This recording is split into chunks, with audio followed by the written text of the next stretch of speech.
Prologue. The fire was gentle. I didn't notice the first lie. It came soft, wrapped in warmth, delivered with a smile that didn't ask for anything but trust. Her name was Mara. She didn't walk into my life. She seeped into it, like smoke under a door, quiet, patient, purposeful. And by the time I realized what she was doing, I was already ashes, pretending to be whole. This isn't a story about love. It's a story about erosion, about how a person can peel away your skin with nothing but words, and how sometimes you help them do it. Part 1. The Invitation. I met Mara at a gallery opening I wasn't supposed to attend. My boss gave me the ticket last minute, said his wife got sick, told me to mingle as if I knew how. I didn't belong there. I was the kind of man who bought wine based on the label's font. She found me standing alone near a canvas that looked like someone had spilled their regrets on it. "You hate it," she said. I turned. She wore red lipstick and a black dress that made every other woman in the room look like a backdrop. "I didn't say anything," I replied. "You didn't have to." There was no introduction, no small talk, just her eyes, dark, unreadable, and oddly comforting. "You shouldn't be here," she added. "Why?" "Because you don't lie to yourself well enough." I laughed, but something inside me twisted. She walked away, but I followed. Part 2. The First Fire. Our first date wasn't a date. She called it a collision, said love was too small a word for what people like us did. "We set things on fire," she whispered, leaning across the table. "Then sit in the ruins and ask why it's cold." It should have scared me. Instead, I fell a little in love. She asked me about regrets. I lied and said I had none. She smiled, knowingly. "Everyone is born honest," she said. "Then someone breaks them, and they start lying just to stay human." I asked if she was broken. "No," she said, sipping her drink. "I'm the one who does the breaking." I should have left then, but I didn't. Part 3. The Apartment with Two Doors. Mara lived in a building that had no directory, just a black door with no number and a second one down the hall, always locked. "You don't go in there," she said when I pointed at it. "Why not?" "Because you're not ready." "Ready for what?" She kissed me. That was her answer. The inside of her apartment was too clean, too curated, as if she'd removed everything that could be used against her. Except the mirrors. There were dozens, all facing in, none facing out. "You ever stare into a mirror long enough that you forget which side you're on?" she asked one night. I didn't answer, but I had. Part 4. The Email. It came 3 weeks later. Subject line, "Don't trust her." No name, no sender, no body, just that one line. I showed it to her. She didn't flinch. "People project their damage," she said, calmly deleting it. "Someone saw you smile and decided it was a crime." But after that, things shifted. She asked more questions, where I'd been, who I talked to. She called it curiosity, but I started calling it surveillance. I told myself I was overthinking. That's the thing about slow burns. They don't feel like fire until it's too late. Part 5. The Box. The box arrived on a Sunday. No return address, just my name written in sharp black ink that looked like it had been carved instead of penned. Inside, a photograph. Me and Mara from behind, sitting at the cafe where we had our collision. Her head tilted toward mine, my hand just barely touching hers. The image felt too intimate, too close, like it had been taken by someone who knew what we meant before we did. Beneath the photo was a note. Ask her about April 17th. I waited until she was in the shower. April 17th, I said when she came out. She didn't even pause. That's the day my mother died. I nodded. I didn't ask more, but the lie curled around her words like smoke, and I breathed it in. Part 6. The door unlocked. I woke up at 3:14 a.m. Not because of a noise, because the second door in her hallway was open, just slightly. I didn't wake her, didn't grab my phone. I walked barefoot across cold wood floors, the silence louder than it should have been. Inside, nothing. Just a single chair, a mirror, and a desk covered in burned matchsticks. No windows, no light except for what spilled in from the hall. On the mirror, written in something red, "He never asked what came before you." I closed the door quietly. In bed, Mara was still asleep, but her eyes were open. Part 7. The File. I asked a friend for help. Marcus, works in IT, owes me favors I never planned to collect. "I need you to look up someone," I said. He raised an eyebrow. "It's about a woman? Isn't it always?" He ran a background check. The report was thin. Too thin. No social media, no photos, no job history before 2 years ago. Just one note in a hospital record. Patient transferred under protected identity protocol. "What does that mean?" I asked. Marcus shrugged. "Usually means something bad happened, or they did something bad." When I got home, Mara was waiting at my door. "I was just thinking about you," she said, and kissed me like it was our last moment on earth. Maybe it was. Part 8. The Story She Told. We were lying on the floor of her apartment, staring up at the ceiling. She had a habit of doing that, pulling me down into her stillness. I used to lie for survival. Now I lie for art. What's the difference? One gets you out of the fire. The other teaches you to dance in it. I asked her who she really was. She laughed. "That's not how this works." "Then how does it work?" "You love the version of me I gave you. If I give you the rest, you'll leave." I wanted to say no, I wouldn't, but I already had my shoes on. Part 9. The Shadow at the Cafe. I saw her again, only it wasn't her. It was someone who looked like Mara, moved like her, same coat, same hair, but the eyes were wrong. Wider, afraid, like someone running from a memory that hadn't happened yet. She was sitting alone at the cafe, the same one from the photograph. When I walked past, she flinched, looked away. I turned around and sat across from her without asking. She whispered, "You're the new one." I froze. What does that mean? She looked over her shoulder, then back at me. "She doesn't love people. She archives them." "Who are you?" She shook her head. Just another chapter she burned. When I blinked, she was gone. No chair moved.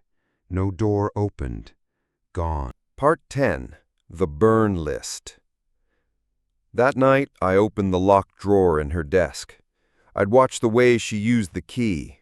Quick flick, left side, hidden groove.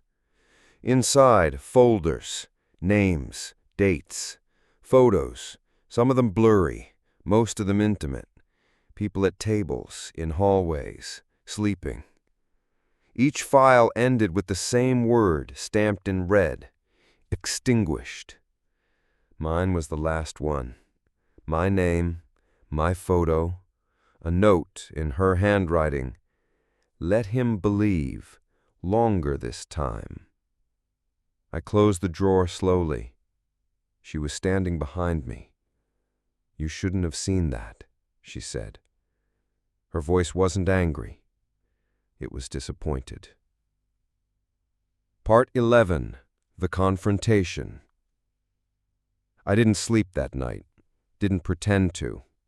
When morning came, I waited for her to say something, but she just made coffee like it was any other day. Finally, I spoke. Was I ever real to you? She didn't look up. You were necessary. That's not an answer. She exhaled slowly, as if deflating. People like you, she said, are always waiting to be rewritten. You don't get to decide who I am. But I did, and you thanked me for it. I left, but not really, because the version of me she made, he still loved her. Part 12. The Flooded Room. 3 days passed. I tried to forget her in the arms of old friends in empty bars. None of it worked.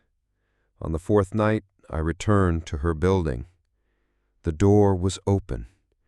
Not just unlocked, wide open, swinging gently on its hinges like it had been waiting for me. Inside, everything was soaked. The mirrors were fogged, the floor slick with water. From what, I couldn't tell. No broken pipes, no storm, just damp silence. In the center of the room stood the second chair, the one I'd seen behind the second door. Now it was in the living room. And on the seat, a single match. I didn't touch it, but I didn't leave either. Part 13. The Interview. Marcus called me the next day. He said I talked to someone, old contact from a clinic upstate. She wasn't transferred. She disappeared after a fire. What fire? Burned down half the wing. No one knows how it started, but one of the doctors said something weird.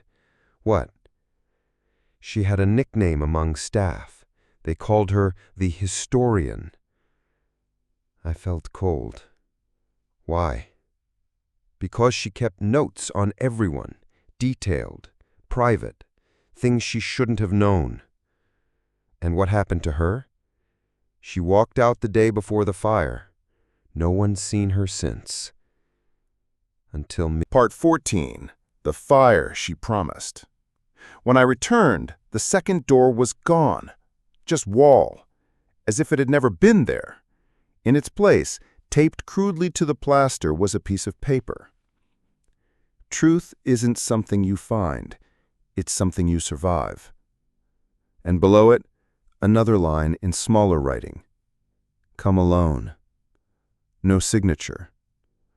But the ink smelled like her perfume. I took the stairs to the basement. There was only one room. Inside, candles, mirrors, a map of my life. Photos of me from years ago, moments I'd forgotten, some I didn't know had been captured. Laughing in college, crying at my father's grave, standing alone on my rooftop with a bottle in hand. She stood in the center, wearing red. Ready? She asked. Part 15. The Mirror Game. She handed me a mirror. Not large, hand-sized, oval, the kind you'd expect to find in a purse, not a ritual. Look, she said. I did. But it wasn't my reflection. It was me, yes, but older, hollow-eyed, smiling in a way I never had, and behind me, her. Always her. What am I seeing? Who you become when you let someone else do the rewriting. I lowered the mirror. I don't want this. She stepped closer. But you invited it.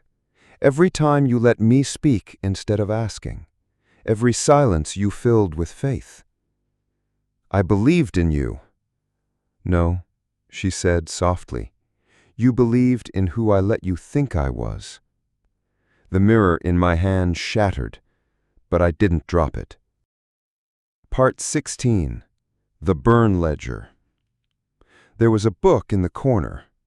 Black leather, worn. I opened it. Names. Dozens. Some crossed out, some underlined, all dated. Next to each name, a phrase. Descriptors, weaknesses, entrances. Mine read, Daniel Gray, broken at the seams, begging to matter. I flipped further, past names, past notes, until I found the last page, blank, except for one sentence written that very day. The fire always needs a witness. I turned to her. You wanted me to see this? Yes. Why? Because every match needs a strike. Part 17. The Spark. She walked toward me, held out a lighter. I don't burn people, she said. They burn themselves. I just give them the means. I didn't take it. Not right away. I'm not like the others, I said. No, she agreed. You're worse. You thought you were safe because you watched instead of touched. I clenched my fists. You built your life around absence. Let me be the first thing you fully choose. I looked down at the lighter. Brass. Scratched. Inscribed. One word. Begin. I struck it. The flame didn't flicker.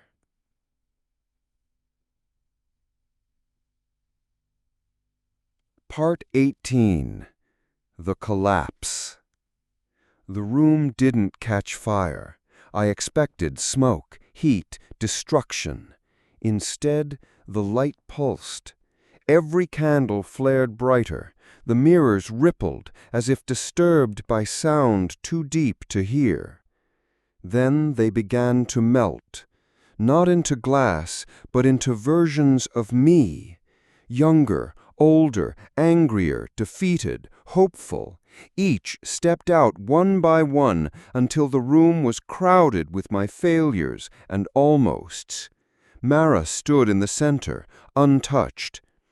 This is what I offer, not endings, exposure. The flame in my hand danced, the lighter burned cold. I dropped it, and every version of me vanished, except one, the one that stepped forward. Me, but real. Part 19. The Exit. She didn't follow. I left her there, surrounded by extinguished candles and walls of silence. The building looked the same, but the air outside felt different, thinner, more honest. Marcus met me on the curb. You look like hell, he said. I saw it. What? The fire. He didn't ask more. That's why I called him. At home, everything felt unfamiliar. My couch, my walls, even my own name on the mailbox. I checked my email. One new message. Subject, thank you for staying. No sender. No body. Just a single black flame emoji. Part 20. The Lie I Kept. It's been 6 months. Sometimes I still smell her perfume in crowded rooms. Sometimes I hear her laugh in the back of my skull. But she's gone. Not because I ended anything, but because I didn't give her what she wanted most. Memory. You see, Mara didn't want to be loved. She wanted to be remembered, to be written into people's bones, to be the scar that never healed, the metaphor that never dulled. So I starved her of that. No journal, no letters, no photos. Just silence.